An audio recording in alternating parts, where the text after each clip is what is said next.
I think we are right to start. And so I'd like to welcome you all and say good morning here from Stockholm. This is a pleasure to be with you for this session about transforming the supply chains for mobility. Stockholm Plus 50 is an interesting reminder. It has been 15 years since the climate debate has started, and it is really anchoring us into this decade of action.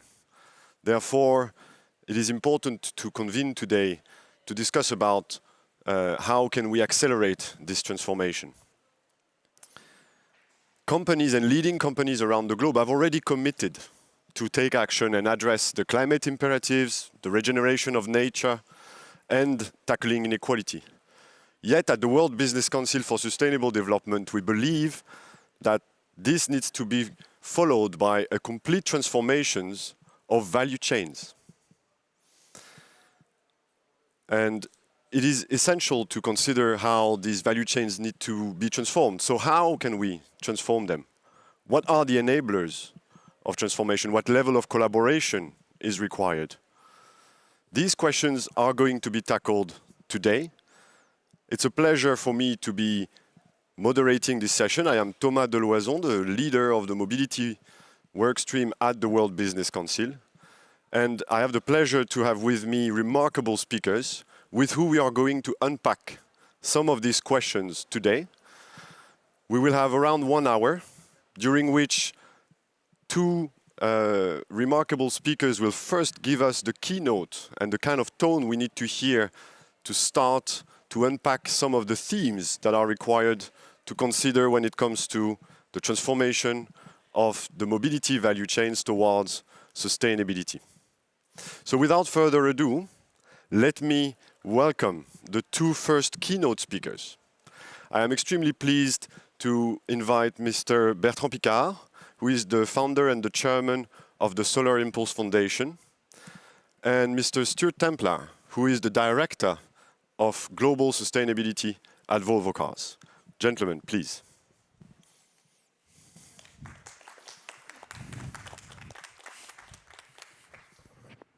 Thank you, Thomas. Good morning to everyone. When I'm speaking at the World Business Council for Sustainable Development, it's always a pleasure because I have the impression that things are moving. It's a place where there is pioneering spirit, when there is a lot of goodwill and a lot of action. It's not like so many other conferences. And let me tell you, because I don't want to make some complacent speeches. Have you listened to the speeches yesterday in the plenary? I had the impression we were still in 1972, not in Stockholm Plus 50. What did we hear? We heard that the situation was really bad, that the Earth was in danger, that there were a lot of problems. And each conclusion was, we have to do something. And I thought in the beginning, okay, that's the introduction. We have to do something, and we're going to hear what we have to do, how we have to do it. But no, it was the conclusion. And then the speakers were going to sit down, and the next one was coming up to say exactly the same thing. And it's not only here. It's also at the COP. It's also everywhere we have these speeches about the environment. We have to do something. Okay, we know it's 50 years. But 50 years ago, we did not know what to do. So it was normal just to raise the awareness. It was normal to ring the bell. There were no solutions other than degrowth. And my father was at the conference 50 years ago in Stockholm, leading a national delegation. And he told me it was the time of the Meadows report. And the only thing that could be done was regulation and degrowth. And of course, nobody wanted to go into degrowth, which means that nothing happened. Well, there has been some regulations for ozone, for lead in the gasoline, punctual, spot-on regulations. But the result, nevertheless, is that today the situation is worse than 50 years ago, because we have added the climate change issue on top of everything else. So now, we have to explain how to change, how to act, what to do. And it's not anymore a question of degrowth, thanks to the fantastic evolution of technology. I'm not speaking of the technology that do not exist yet, that will happen in the future. And sometimes they are used as an alibi to do nothing today because we wait for solutions in the future. No, there are solutions today that have become profitable. And why are they becoming profitable?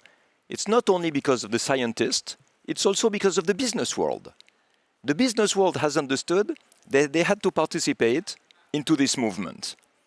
So we have decided with the Solar Impulse Foundation, after the flight of the solar airplane around the world, to prove that there were a lot of solutions. And we went into all the incubators, all the clean tech networks, the investment funds, big corporations, startup networks, and we identified until now 1,400 technical solutions that are assessed through an EY process by more than 300 experts that are assessed to be profitable and ecological. And they create jobs and they can be implemented right now.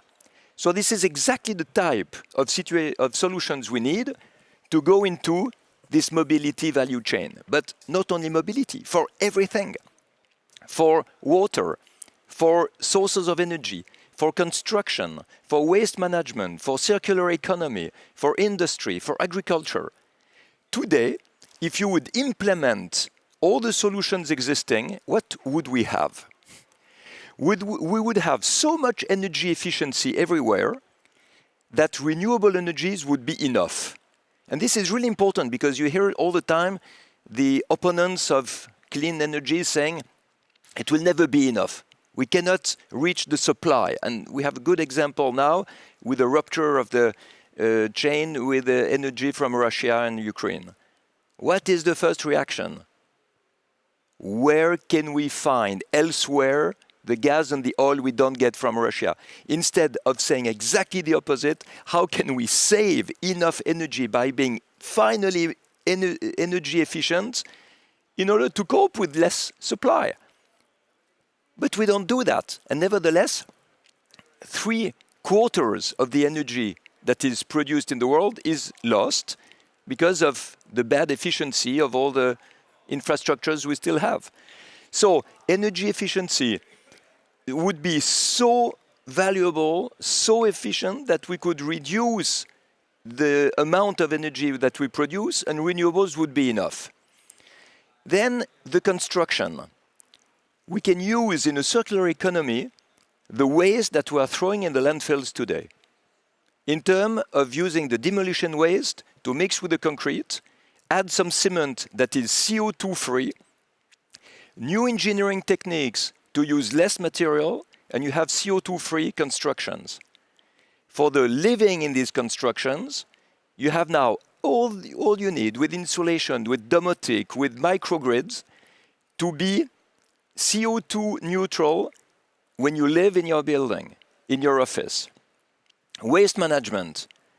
There are systems we have detected that can avoid all the waste that are put in the oceans or in the landfills. You can transform everything into construction stones, gravel, les traverses de chemin de fer, you know, the pieces between the rails in the railroads, furniture, recycled plastic. You have everything you need. For mobility, you know, we always speak about cars with a battery, but it's not a car with a battery because 95% of the time the car doesn't move. It means that it's a battery that is using sometimes some wheels. And they can be used to store the renewable energy that is intermittent in order to give it back when there is a peak of demand. Well, all this is the world that we could have today without even counting the steel that is CO2 free because we use hydrogen for that. The fertilizers that are using ammonia integrating clean hydrogen. Well, all this exists. And the good news is that it's profitable. So let's stop to say that we have to do something and let's explain how we can do it. And how can we do it? Of course, we need to have everybody understanding that today, the modernization of our infrastructure is the most profitable business opportunity. Just modernizing everything, because our infrastructures if we are honest with ourselves, we have to observe that they are the same than we had 120 years ago at the beginning of the oil era. So of course there is a bit more technology, a little bit more comfort, a little bit more security, but in terms of energy, in terms of depletion of natural resources, in terms of pollution, it's about the same. So the modernization, which means changing everything to be finally modern, is a fantastic goal, and it is exactly where we will have enough job creation to have zero unemployment, and to have the highest profit that the industry ever had. But to be able to do it, we need to know where the countries are going. It's clear that it's difficult for the industry to invest in a direction if they have no idea of what the regulation will be. And each time I speak with high-level executives, they all tell me we need regulations. We should not believe that these people hate regulations. They need and they love regulations as long as they know in advance what's going to happen. Do we have to invest in hydrogen, in batteries, or nowhere because people still want oil and gas? The second thing with regulations that are well introduced is the fact that it stops the distortion of competitivity, which is the worst thing for companies who want to invest in the right direction and they see that the others are not following the pace, the others are resisting, the others continue to use old technologies. So who can speak about regulations to the governments? You have the green activists who are striking and making so much noise that the governments have to do something. But it will be quite slow. I always urge the industry, the business people, the investment people, to ask for these regulations. Because if they obtain much tougher norms and standards in terms of efficiency, energy, pollution, emissions, waste, and so on, it will create a need.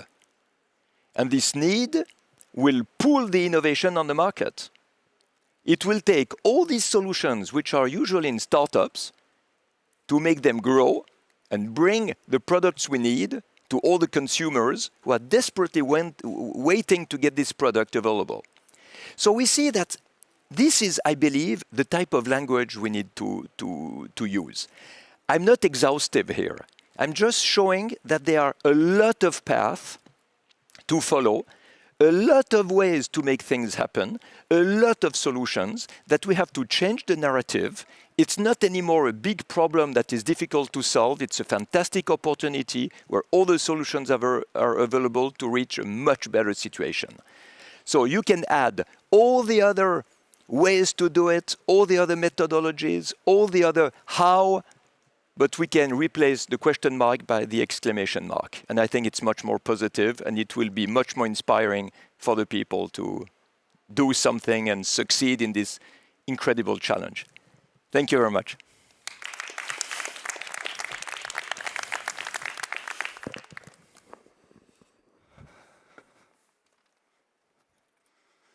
Hello, and first of all, thank you to Thomas and the World Business Council for inviting me and Volvo Cars to talk about this important subject. And to Bertrand's point just now, I hope I'll be able to shine a light on some of the things we do actually need to do and some of the possible solutions to accelerate change in the mobility value chain.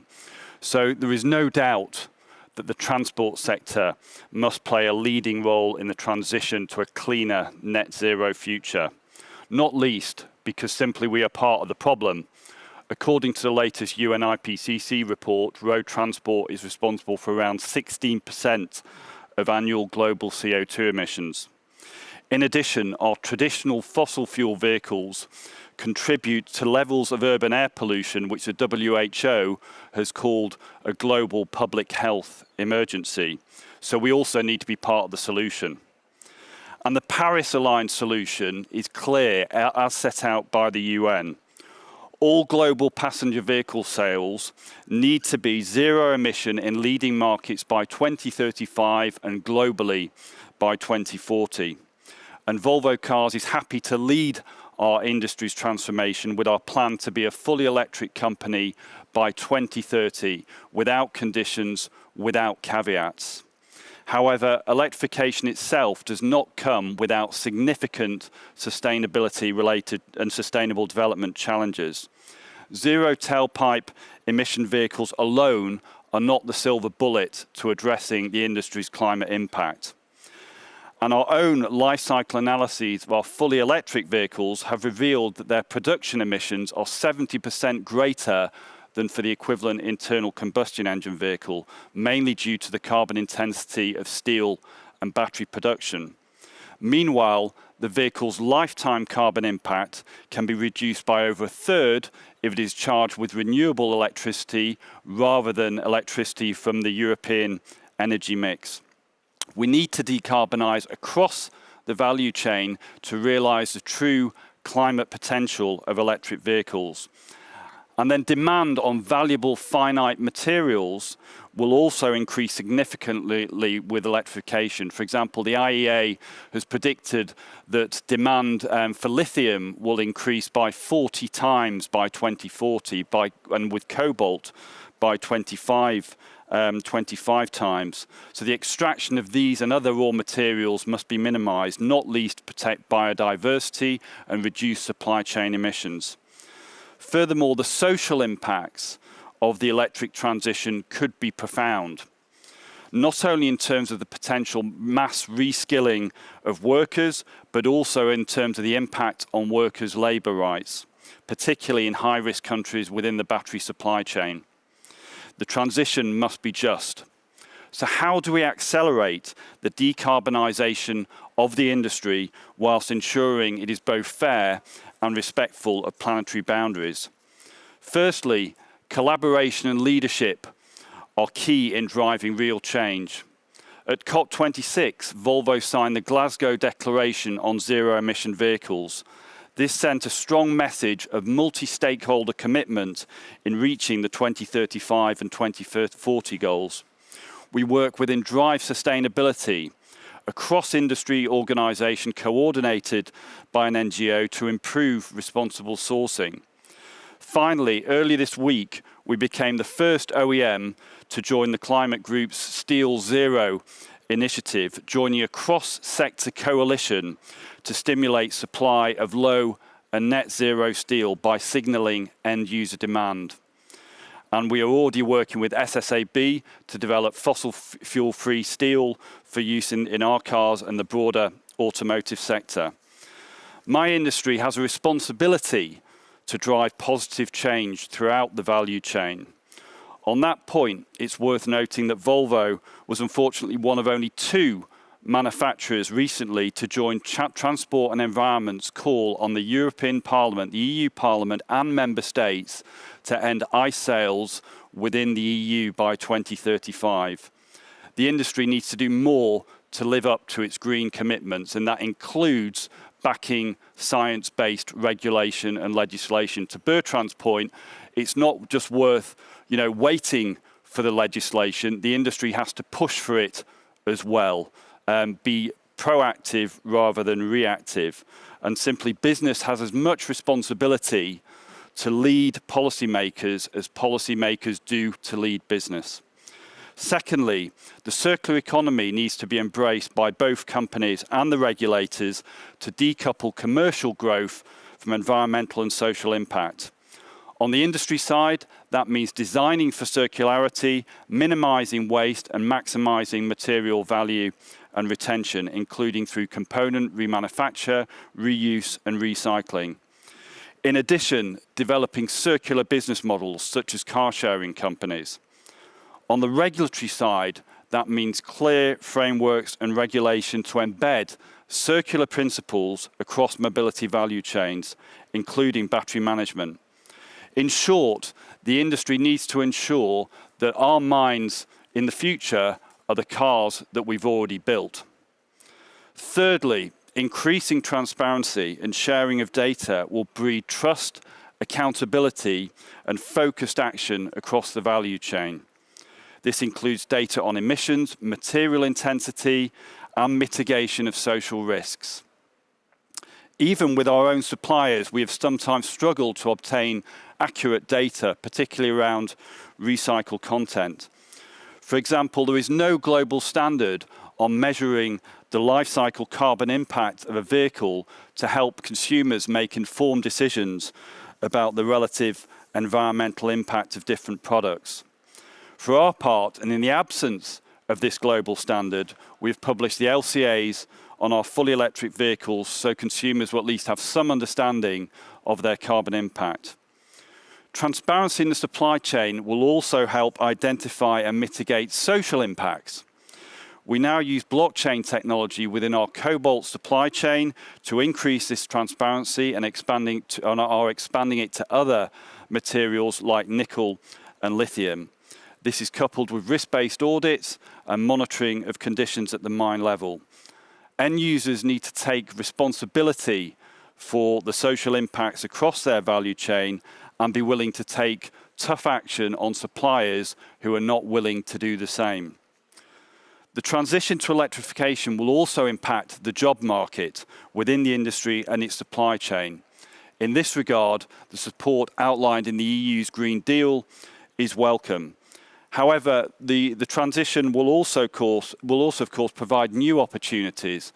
For example, our planned gigafactory in Gothenburg as part of our joint venture with the Swedish battery manufacturer Northvolt will create 4,000 new jobs in the region. Incidentally, this will also be powered by climate-neutral energy, significantly reducing one of the most carbon-intensive areas of our EV production. Finally, the power of the financial community to accelerate the clean mobility transition should not be underestimated and should be harnessed by both manufacturers and those in the automotive supply chain. And at Volvo, we certainly are grasping these opportunities. Last week, we successfully issued our second 500 million euro green bond, which was focused entirely on the production and development of our fully electric vehicles, and it was oversubscribed 3 times despite tough market conditions. So in summary, a sustainable transformation of the mobility value chain can be achieved, but it requires focused collaboration and investment, purpose-driven leadership, dedicated adoption of the circular economy, enhanced transparency, and last but not least, responsible management of the social impacts. Thank you. Thank you. Thank you so much, Stuart. Thank you so much, Bertrand. I think we've heard quite some interesting facts. First, a call to action, a case for action, and then some really concrete examples of what can make a difference and how can we accelerate this transformation around transparency, circularity, and more collaboration. A call for collaboration that is proven by the conversations or the examples of the battery manufacturing or the need for harnessing financing power. These are the themes that I would like now to unpack. And what a better opportunity to do so, but to invite our dear panelists on stage to exchange a little bit more about these key themes for accelerating the transformation towards sustainable mobility. And to do so, I'd like first to welcome Sophie Desprats, who is Deputy Executive Director of APICA. APICA is the Global Association of Oil and Gas, dedicated to advancing environmental and social performance across the energy transition. Welcome, Sophie. Thank you very much. And we'll start with a question with you. And the first question really is about this transition. Are you hearing me okay? Yes? Yes, okay, I am. excellent. Yes. Can you hear me? Yes, I think so. Good. Right. So the first question is really around the transition. We've heard this case for transformation, and I would like to hear your perspective because the oil and gas has obviously been super important in powering what has been quite a transport revolution in the last century, but now it's about changing. And what does this mean for this sector? Yeah, and what are the technologies or the business models that are required to really make the case for a fast transition of the oil and gas sector? Yeah, so thank you. I think the transformation of the transport sector is a big challenge, but as you said, it's also a big opportunity, and we need to act now. We've got the technologies available, and we need to push that. I would say also that IPCA is oil and gas, but not also alternative energy organization, so which is quite exciting. So we are moving in the right direction. Thank you for the I hope. reminder. Yeah. So reaching a low carbon transport that is environmentally sustainable and leaves no one behind will need a mix of technologies for each of the transport segment. So in the short term, we need to make more efficient, more performant traditional combustion engines, especially for heavy-duty aviation and shipping, because these transport segments are more difficult to electrify due to their to their energy density and power, which is a lot greater than light-duty vehicles. But in the medium and long term, there are several technologies that are becoming available and that really are necessary to accelerate to achieve the transformation that is so important for that sector.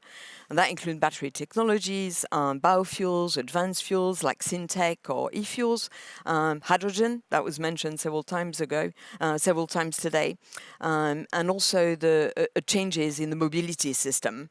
And these all will sort of hopefully contribute to the transformation of the sector. So just starting with road transport, of course, the key solution is electric vehicle. Electrification should be what we are aiming for. It is scaling up a lot in OECD countries, but in developing countries, it's a lot more difficult, and it will be achieved in a slower pace. So we need they will need traditional cars, but we need, as I said, to make them more efficient and more performant, and we need to make sure that we support emerging economies for their mobility, their growth, and their quality of life. I was actually quite struck to hear that Stockholm is actually public transport by land completely fossil fuel free. So I think that just means that there is hope and it's going in the right direction. Shipping, so the cost of low carbon technology for shipping is going down, but the capacity to scale up exists. A key technology will have to continue to be LNG at the moment. It is a key drop-in fuel that can be used in ships without changing or altering the engines, which is quite important because ships are very expensive and they've got a really big shelf life. The long-term trend for shipping will be ammonia, which is a renewable fuel used in fuel cells, battery, and internal combustion engines. And the oil and gas industry has experience in hydrogen and is ready to support the scale-up of that low-carbon fuel. In aviation, the reduction of greenhouse gas emission will require alternative fuels. One of the most promising one at the moment is sustainable aviation fuels, provided these are produce sustainability and coming from biomass-derived jet fuels. So all of these options are actively pursued by the oil and gas industry. Clearly, our members are taking these very seriously. They're making R&D, large investment, manufacturing in their own facilities, investing and working in startups and in new joint ventures. Multilateral role is also very important, and IPIC has got a lot of relation with a number of UN organizations, and we work with IMO, which is the shipping side of the UN. We work with ICAO, which is looking at aviation, and we work with UNEP on a partnership that we created with them. And we do that through a non-lobby status, providing technical input to life cycle analysis of low carbon fuels for shipping and aviation. Just wanted to mention the UNEP Global Partnership on removing lead in fuels. IPICA was one of the founding members, and it's good to have Rob de Jong on the panel as well. We've been working with him for many years, and last year we actually celebrated the total global end of lead in fuels. And this shows the power of partnerships between government, civil society, and industry sectors. Finally, collaboration across all sectors, society, sector, across borders will be so important. We won't achieve anything unless we collaborate with all sectors. So that panel is actually very timely. Indeed, thank you. You brought quite some points that we would like to please have a seat. Yeah. And we have heard about collaboration, the challenge about the regional deployment, and some other elements that you brought, which we will, as you pointed out, we'll hear from the other speakers.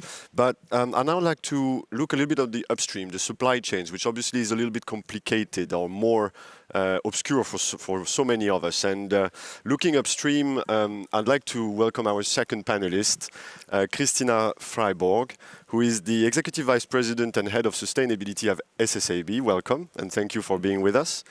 The question then is really, if we look at the upstream emissions, in the value chain, especially in hard-to-abate sectors like steel, we really wonder what kind of technologies are available today in order to decarbonize the production of these very important commodities, particularly for the road transport sector. And what are the levers to make that transition to these technologies real and fast, according to you? Thank you. Thank you so much for inviting us to this panel. It's really interesting. I mean, we've spoken about cars, we've spoken about ships, we've spoken even about airplanes. All of them have steel in them. You will actually encounter steel about 200 times a day per person. There's steel all over. Steel is a big material used, and we have realized that we need to find a way of producing sustainable steel also, like the rest of the sustainable materials that we speak about.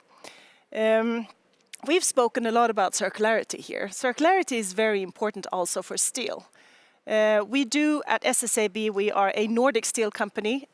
We do supply mainly the northern part of Europe and the Northern America, but we have global sales, let's put it that way. But production is Northern European and American. And in the US, we do have 2 sites for scrap-based steel, which means that about 97% of the input material in the production we have there is circulated or circular material. So we do have already in the US, the 2 sites that we have there, a pretty circular business model. However, there's not scrap enough in the world to supply the demand for, or the global demand for steel.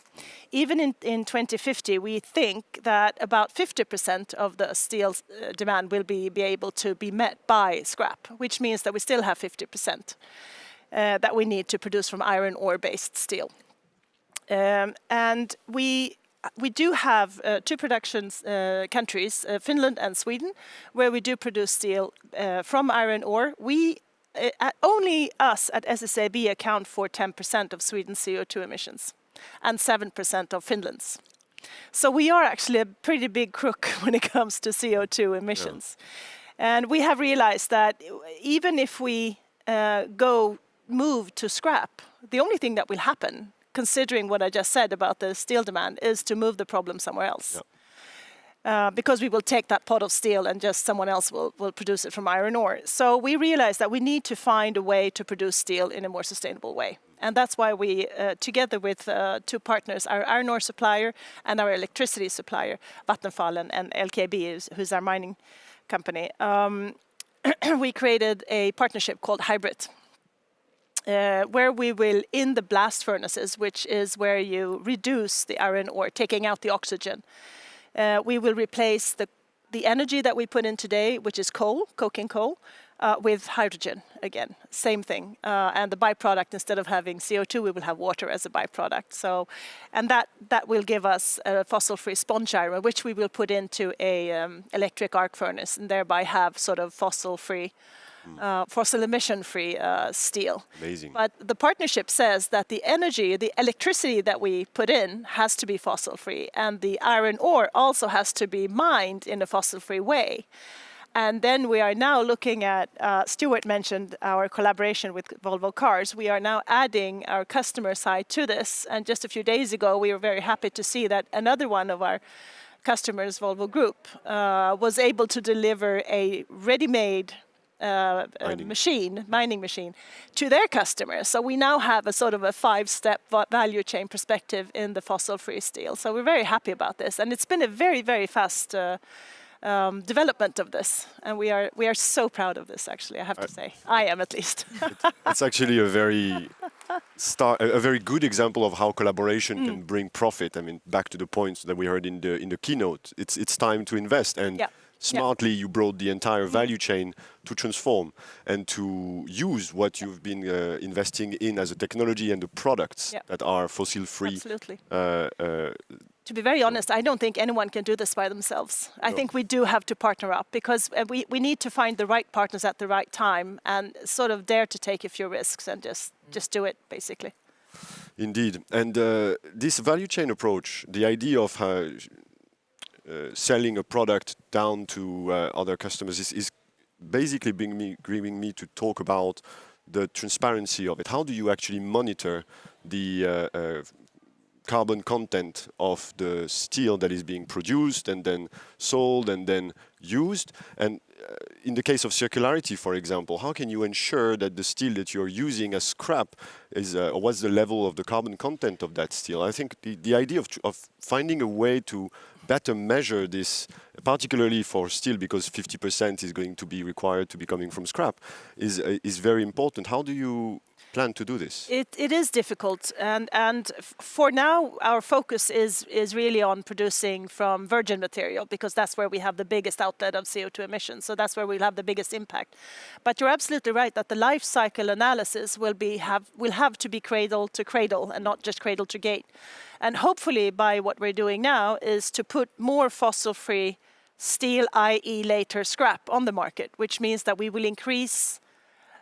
By years, we will increase the amount of sort of lower carbon steel even from a scrap. But for now, it's difficult to know, because there is no such system where we can follow what we need scrap that standard. Yeah, I think Stuart actually mentioned it, and I know IPICA is working on some of the LCA practices. Yes. What do you think is needed to have this kind of deployed more broadly and faster?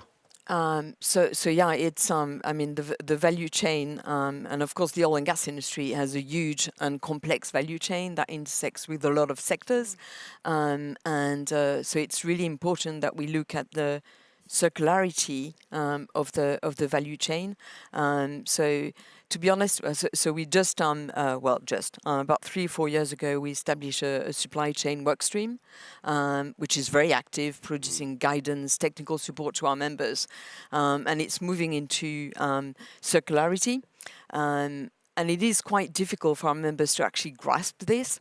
So our plan is actually to work with WBCSD and IUCN to sort of understand what that means for our industry and how we can improve that performance around sustainability value chain. So yeah, critical. Indeed, it's quite a challenge, and thank you for mentioning WBCSD, because transparency is going to be important. Applying these LCA methodologies across the entire supply chain is essential. And it is going to bring some clarity about the emissions, but it is also going to bring more transparency about the practices. Yes. Yeah. And I'm keen to hear from you, Christina, what do you think is going to emerge? What are the limits to this transparency? Where do you think the business or the companies may perhaps start to feel a little bit cold feet when it comes to creating more and more transparency through these LCA approaches? I think commercial conditions will be, how transparent should you be with your commercial agreements with your customers and so on, and also how transparent shall you be with different investments that you make? Because, I mean, we try to be as transparent as we possibly can, but you should also know that a large part of both the commercial agreements and the investment decisions that we make are commercially important, which means that they could, for our company, for our competitors, also divulge our competitive secrets or confidential, plans that we have for the future, which may But impediment. isn't transparency going to level the playing field over time? I don't know actually. I think to some extent, but I don't think that you will ever get 100% transparency in the sense that you want because of commercial agreements and investment decisions. However, there is other. I think we can work around that somehow by perhaps pushing more for partnerships and pushing more for ambitions, and this is where we go, and so on. So maybe transparency. I mean, we see a lot of regulations coming to companies now. I mean, I sit on the sustainability department. Believe me, it all ends up on my desk. And you know, the latest regulation that we came out to comment was 12 centimeters high, just one. That's what we're dealing with now. So there is a lot of transparency requirements coming, and we don't mind that at all. Maybe we would humbly ask for a little bit more coordination between the different requirements. Humbly, that would be a good thing. But this is not the first time I'm hearing this year, and so. But I think over the coming 5 years, we will see a lot of more transparency coming from these regulations, and also the whole taxonomy discussion and all. I really like the idea of driving more ambition through collaboration, so that there is proactive propositions towards the regulators, and that how transparency as a mean can actually enable the let me put it this way: hybrid didn't come through. I'm sure even Bertrand's, the what you mentioned doesn't come from regulation or regulatory demands. That comes from proactiveness and seeing competitive advantages and seeing business opportunities. But let's stay on transparency and ambition, if that's all right with you for now. And I'd like to welcome our third in-person speaker for the panel today, in the person of Vicky Sins, who is the lead for decarbonization and energy transition at the World Benchmarking Alliance. I don't think we can get anyone better for the topic of transparency and accountability with us. Thank you very much, Vicky, for joining us this morning. And really, we heard that this transition cannot really happen without having a level of transparency and accountability that is going to push the corporate world and the business to move faster. And it clearly depends, as we heard, on the ability of the supply chain to embrace this standardized approach of LCAs, of transparency emission practices.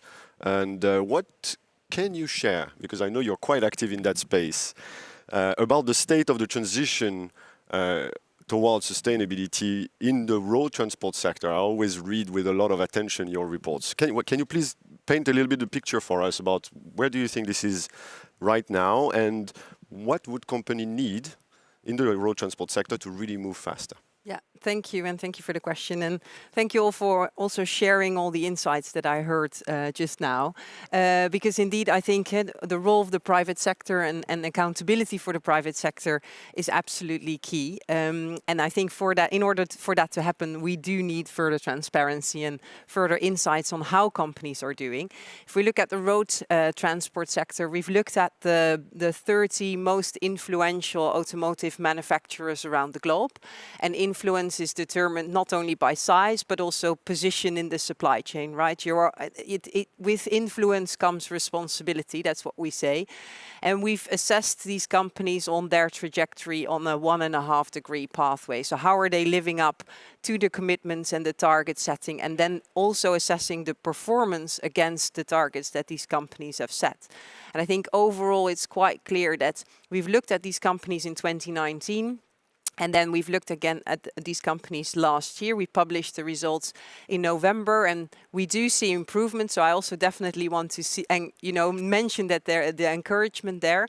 But overall, the state of performance is still significantly low. Just to give you some numbers, we've heard, of course, the electrification of the fleet is needed, but we saw that the number of vehicle sales of electric vehicles was only at 7%. And if of the overall vehicles sold, and if we are serious about reaching the 1.5 degree, we need to be at 64.5%. So just want to picture that gap in by your 2030. mind. Yes, but I think but the longer we wait by delivering that, the bigger the gap will get to reach that. And I think in order to do so, the transition planning element is key, right? We need to see further transparency in transition planning. How are we going to reach those 2030 goals? How are we reaching those zero vehicle emission? And those, we see a very improvement in publishing transition plan. We see improvements of companies setting science-based targets. But what we need is, and not just we, but a wide variety of stakeholders, we need to see financial backing of these planning. How are we going to reach those transition plans? What are the investments that are needed in low carbon technology? What is needed in order to really collaborate across these companies on really reaching those targets? We also see that the targets that the companies have set are not covering all the targets. So we really need to have these transition plans including scope 1, 2 and 3 emissions. We also definitely want to make sure that they, in that, take the supply chain approach. So we've heard the supply chain, of course, before. That's what we want these companies to use their leverage in really influencing the consumers on the one hand, but definitely also look at how are they going to use the influence that they have in policy engagement. We've heard a lot about regulations, but we want to see further transparency in how are these companies using their lobbying efforts. They have a very strong position in that.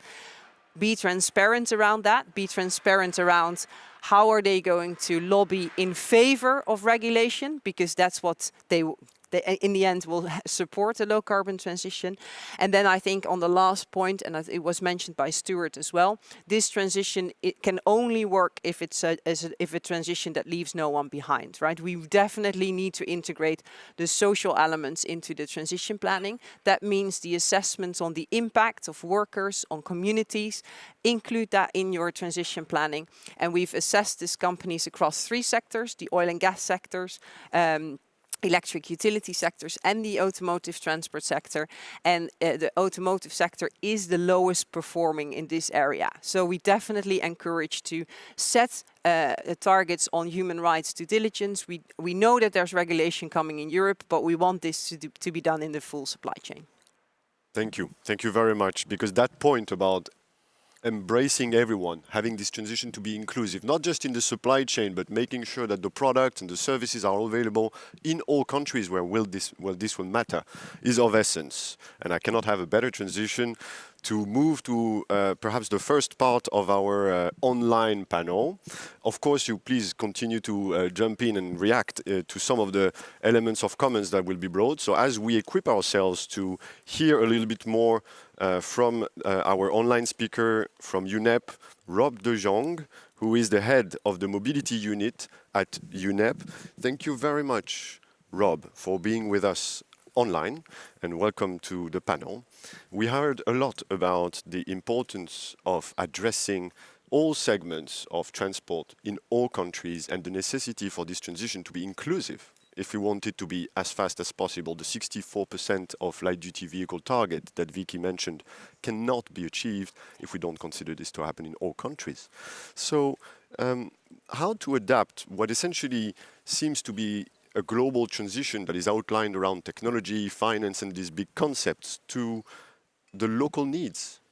How to make sure that the action that companies are taking are actually having impact at the local level? Can you please share with us a little bit of the work that you are doing around this and your perspectives on how the technology can be applied with more impact locally, and what are the enablers for success for this implementation? Yeah, thank you, Thomas, and good morning, everybody. I think you can hear me, right? That's right. Good. So good morning, yes. Good morning from Nairobi, Kenya, where UNEP is headquartered. So Thomas, I think before I come to the answer of your question, I first want to raise one issue. We're going to add maybe 1.2, 1.3 billion vehicles to the global fleet by 2050. And out of that, 1 billion will be added where I live, in the global south. So unless we can develop a global approach, we're not going to meet the targets, and we're not going to meet the Paris Climate Agreement. Because 90% of the vehicles we're going to be added in the world are going to be added in the global south. And at the moment, we see much promising progress but most of it, and some of the panel members already recognized it, is mainly in the global north. Let me give you 3 examples of things we still need to address. Some people talked about the commitments that are being made at COP26. That's very good. But most of those commitments, countries, companies, are focusing on global north. They're not global commitments. The second example, as developed countries are increasing their electric fleets, which is great, they're also increasing the number of used vehicles, of poor quality used vehicles they're exporting to the global south. They're getting more electric cars in, but increasingly export 15-year-old, sometimes 20-year-old internal combustion engine vehicles to the global south. And that's increasing. And the third example, we work in 50 developing countries to develop a roadmap for electric mobility. But many of these countries ask, what do we do at the end of the life of that electric vehicle? What do you do with the battery? Will it be a liability? Or will it be an asset? Can we use it still for electrifying our rural areas? Still a lot of questions that have to do with this supply chain and circularity. So we're far from a global approach, but we need that global approach very soon. If we follow the IPCC recommendations, they say unless by 2030 to 2035, we sell the last internal combustion engine vehicle and we switch all to electric vehicles, we will not meet the targets in 2050. And so that global approach is still something we need to do a lot about it. I wanted to say something about the role of the business and local business and working in partnership, but I think I'll save that for my second question. So let me hand it over back to you, Thomas. Thank you very much, Rob. And indeed, reminding us of the importance of the global challenge and the need to embrace the inclusivity of products and manage a little bit of some of the unintended consequences of the transition in the developed world. Turning to Vicky, perhaps for a short reaction. What we hear from Rob is a clear call that this is also going to be about making sure that the transition happens in the developed world. And we heard also from some of the speakers the need to focus on the fair transition in the supply chains. And I'd just like to ask you, from your perspective of making business accountable, should this also come with a requirement on equity? Yeah, I think you cannot speak. Oh, this is really weird. And so you cannot speak about a transition being successful without the equity piece being addressed, right? And I fully agree with what Rob said. This can only work if it's a global transition. And the way we look at accountability for companies is a global accountability, right? We see a lot of companies, mostly Western based automotive manufacturers, who've set clear targets for their Western subsidiaries, but we want this to include everything. So we also do not say you can't just be successful in that subsidiary. You need to address this. This needs to be a full company approach. Otherwise, yeah, we're not gonna, like Rob said, it's going to be a fail somewhere else. And I think that's what we need to do. We need to leapfrog in these countries to. And we had a lot of active dialogue in India around the new vehicles coming to market. It shouldn't be an internal combustion engine vehicle. It needs to be an electrical and most likely a shared electric vehicle, yes. Right? Because that is the only way where we're going to solve this huge mobility problem across the global south. Like you said, Christina, let's not push the problem somewhere else, yeah, and find the means to make this a clearly inclusive approach. And I think it's important to consider some of the calls that we've heard in the previous panelists around the fact that collaboration can unlock some real big opportunities, and this is applicable in the developed world and in the developing world. And that's, for me, the opportunity to bring in the last panelists in the person of Jonathan Hart. Jonathan, hello, and thank you for being with us. You are the head of corporate communications for EMEA at Eaton. And you have some really interesting pilots and practices that I would like to talk about. And can you please share with us how collaboration, in the particular example of road transport, can actually unlock some really interesting creation of sustainable value? And what are the key success factors for this collaboration to take place? Well, thank you very much, Thomas, for that. Some really great insights so far. I guess when we talk about all these numbers, we're talking billions of vehicles and the need to electrify. And the biggest impact that's going to have is an increase in demand for power.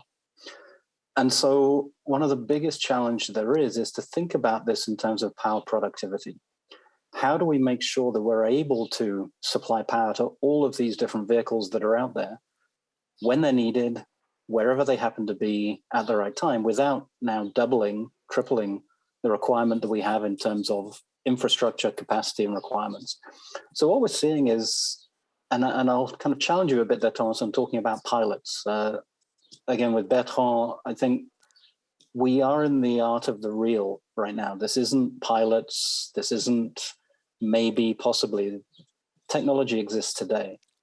And when we start talking about the collaboration, historically, we would get an EV charger and we'd plug it into the grid. Then we wanted to decarbonize power. So we would get solar panels and we would generate power. And we look at that either locally or try and inject that into the grid. But when all of these new demands come together, we see some fascinating opportunities. So I'll take an example where I was yesterday in Lausanne in Switzerland. We have a building there where the power capacity that we have for the building allows us to put 2 or 3 22 kilowatt charging stations in the building. As soon as we have 2 cars charging, then that's the limit. We can no longer be charging any more vehicles until those are done, they move away and other people come in. So what we did instead was started to connect the dots across the value chain between the utility, between the building owner, the developers. So now we have a system by which we have 1,000 square meters of PV on the roof that generates about 124 kilowatt peak power. We have energy storage systems. We have now in that building 20 to 25 22 kilowatt chargers. So what does that mean? Well, yesterday we were generating around about 75 kilowatt power from solar. The building in its operation was taking about 40% of that directly through the energy management systems. The vehicles were taking a proportion of that until they were fully charged, at which point we started injecting another 40% back into the grid. So selling that back to the local utility for grid flexibility to support the local area with additional power requirements. And the rest of that, 20% of that, we put back into the energy storage systems. And just to highlight in terms of circularity, the batteries in those energy storage systems are second life Nissan Leaf batteries, second life other vehicle batteries that we use, recondition, and put into the system. So what does that actually mean for us in terms of making sustainable value? Well, what it does mean is we've moved from being able to charge 2 vehicles using all the existing power capacity there is. We didn't require any more demand from Romand Energie. But with that, we've moved from being able to charge 2 vehicles to 25 vehicles. We're able to do that without having a negative impact. In fact, we are doing that whilst being net positive and putting 40% of that power back into the grid to support the rest of the operation. So I guess my big message here is that technology does exist today, but it requires a connection between all those stakeholders that are kind of at the service of the vehicle manufacturers, at the service of the vehicle users, so that we don't blow up the system when we suddenly put 1.6 billion vehicles between now and 2030 on the grid. Yes. And therefore, we have to be able to pull that together, think across that value chain, and work together to be able to provide that in a sustainable way. I love these examples, Jonathan. Thank you so much for outlining them so clearly, because this is a perfect example of how collaboration enabled with finance can actually create sustainable value, very much along the same lines of the result that you got with hybrid. Thank you very much. And so about financing, and I see that we are a little bit constrained by time. So Rob, I will unfortunately ask you to remain short. Financing is the one element that we've not talked about so much, and Rob is obviously the right person to talk about that, because UNEP has launched some really interesting work around electrification of vehicles across the globe in all regions. And talking about this work from a financing perspective, Rob, clearly this is a lever of change. We've heard it. It's time to invest into these new technologies because they are available and it's the biggest profit opportunity for many investors. Yet we don't see the scale that we are requiring. And picking up on from the comments from Jonathan, it's not just pilots anymore, it's ready for scale up. So what would you think is required to accelerate this financing or access to finance for private investors and public investors in making this transition for road transport and other sectors quite real and fast? Yes, thank you again. Yes, so what we see in a lot of countries that we work, how do we go from the first pilot, the first 20 electric buses, the first 100 electric motorcycles to real scale, the next 5,000 or the next 10,000 before we go to complete electrification? That phase is very important, and financing plays a crucial role in that. Let me give you an example. Here in Kenya, we have a lot of motorcycles. There's more motorcycles being imported than cars, and they're very pollutive, they're very old technology. And we did a little study with the operators of those motorcycles, they're taxi drivers. If they would take an electric motorcycle, they would almost double their income. At the same time, there would be zero emissions. But now the electric motorcycle driver needs to have $1,500 upfront rather than $1,000 upfront. If he goes to the bank, asks for a loan to buy a motorcycle, he will only get the loan for the petrol motorcycle. He will not get that additional money to allow that driver to buy an electric motorcycle. The cost differential, he will pay back in 6 months. And then for the next 4 years, he will double his income. But still, it doesn't happen. Because the incremental finance is not there. Even though over the life cycle, the finance is there. So what do we need to do? We really need to look at local solutions, work with local suppliers, look at local financing systems, because the actual cost differential is small. But it needs another approach towards financing. It needs involving the local banks. It needs involving the local suckers. And it really needs to, and somebody was referring to earlier, working with the local entrepreneurs, etc. Yeah. One thing to say, I know we're running out of time, but we also have to recognize finance is not the only issue that keeps us going down. In our experience, working, as I said, in more than 50 countries, we still lack awareness. We still need to develop the right policy standards, for example, taxation policies. And we still don't often have the right product. An electric motorcycle in Kenya, carrying 3-4 people sometimes, has different requirements than in London or in Beijing. But finance is the third pillar that we also need to solve. Let me stop there. Thank you, Rob, because you're also painting quite an interesting picture. And there is perhaps one element that you didn't mention. It's about mindsets for change.